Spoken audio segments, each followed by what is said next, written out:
네, 안녕하세요. 반갑습니다. 오늘은 25년 1월 29일이고요. 긍정학원 142일차 시작하겠습니다. 오늘은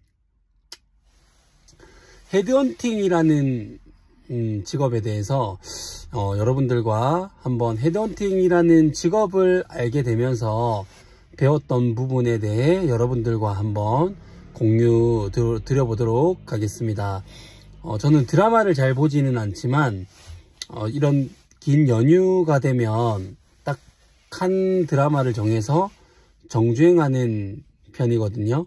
네, 지금 정주행하고 있는 드라마가 나의 완벽한 비서라는 드라마를 지금 정주행하고 있습니다. 근데 거기서 이제 헤드헌팅 회사에 대한 그런 주제를 가지고 이야기를 다루는 부분인데, 그 헤드헌터라는 직업을 알게 되었습니다. 이제 그게 뭐냐면 기업들은 결국 인재를 확보하는 것이 그 기업의 이런 성장이나 이런 여러 가지 조건들을 결정하는 그 요소들 중 하나인데, 그 이제 수많은 이 직업군을 가지고 일을 하는 사람들을 이 헤드헌팅에서 근무하는 사람들은 이제 그들을 이제 스카웃을 해서 알맞는 회사에게 의뢰가 들어온 그런 회사에게 이 알선해주는 그런 역할을 하는 겁니다. 그러니까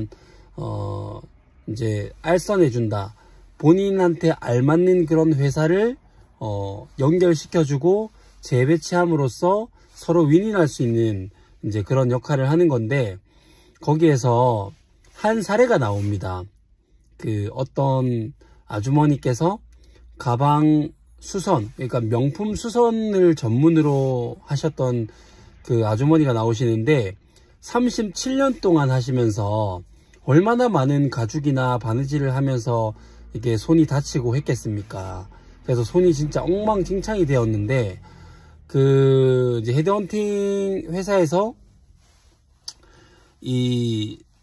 그 명품 회사의 총괄 책임자를 구하는 그런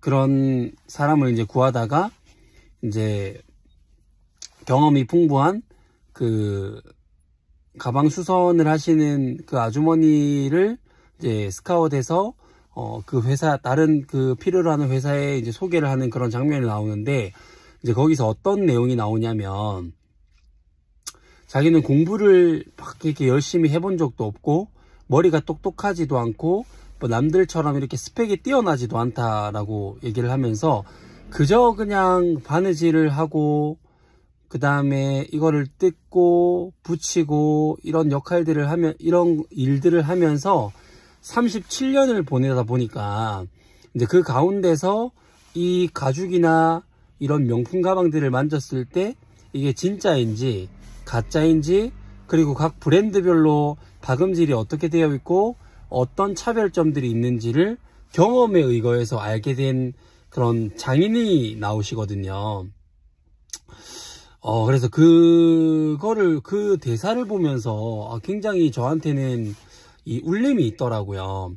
요즘에 참 많은 분들이, 그러니까 기술적인 거를 요하시는 분들이 참 많은 것 같아요.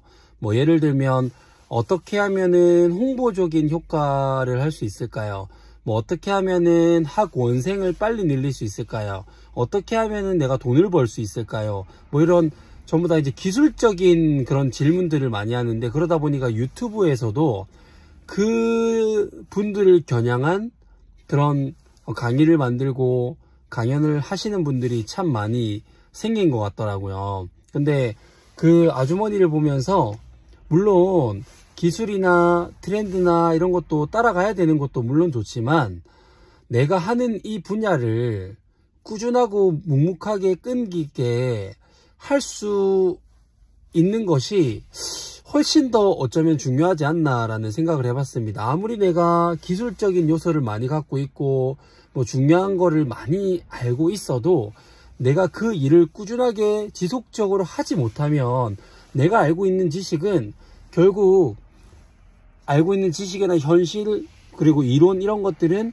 현실화 시킬 수가 없는 거잖아요. 근데 그런 트렌드나 기술적인 거나 지식을 많이 알지는 못해도 내가 그저 하는 일이 좋아서 그 일을 잘 하기 위해서 하루하루 묵묵하게 성실하게 노력했던 그분은 결국 전문가가 되어 있고 장인이 되어 있어서 37년간을 일을 했더니 그런 물론 드라마긴 하지만 그 총괄 책임자라는 그 자리에 스카웃이 되는 그런 기회가 왔단 말이에요. 그런 거를 보면서 이 37년이라는 시간 동안 그러니까 그 당장 그 총괄 책임자로 가서 돈을 많이 받고 이런 결과물들을 보기 이전에 과연 나라면 어떤 한 일을 37년 동안 꾸준하게 지속적으로 할 수 있는가.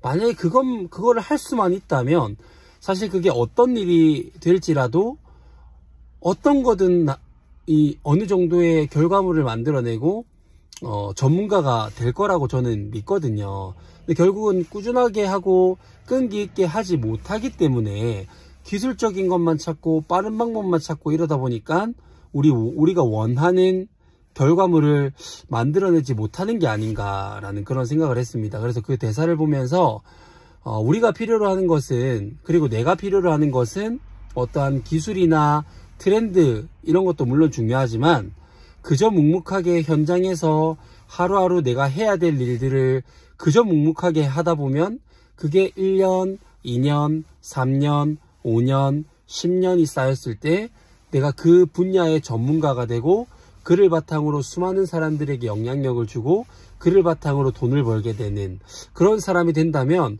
훨씬 더 많은 사람들에게 줄 수 있는 메시지들도 많아지고 내가 인생을 살아가는데 더 본질적인 거나 그런 진리에 대한 거를 훨씬 더 이렇게 꿰뚫어 보는 그런 지혜나 통찰이 생기지 않을까라고 생각을 해봅니다. 그래서 유튜브 영상을 보시는 분들도 이 기술이나 트렌드를 따라가는 것도 물론 좋지만 내가 하고 있는 그 일을 잘 하기 위해서 묵묵하게 5년, 10년 꾸준하게 할 수 있는가, 이 꾸준함이나 끈기를 기르려면 어떻게 해야 되는 것인가, 이 질문을 먼저 던져 보셔야 되는 게 아닌가라고 생각을 해 봤습니다. 저는 오늘 여기까지고요.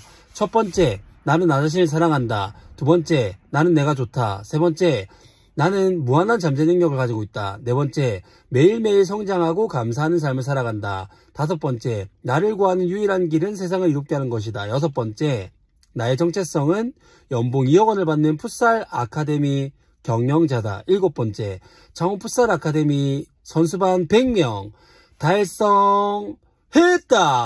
여덟 번째, 창원 풋살 아카데미는 대한민국 최고의 유소년 풋살 클럽이다.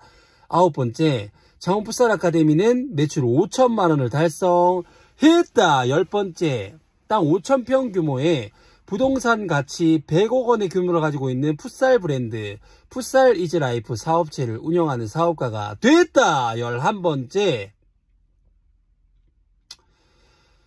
기술이나 그리고 트렌드를 쫓기보다 꾸준함이나 끈기를 통한 그저 현장에서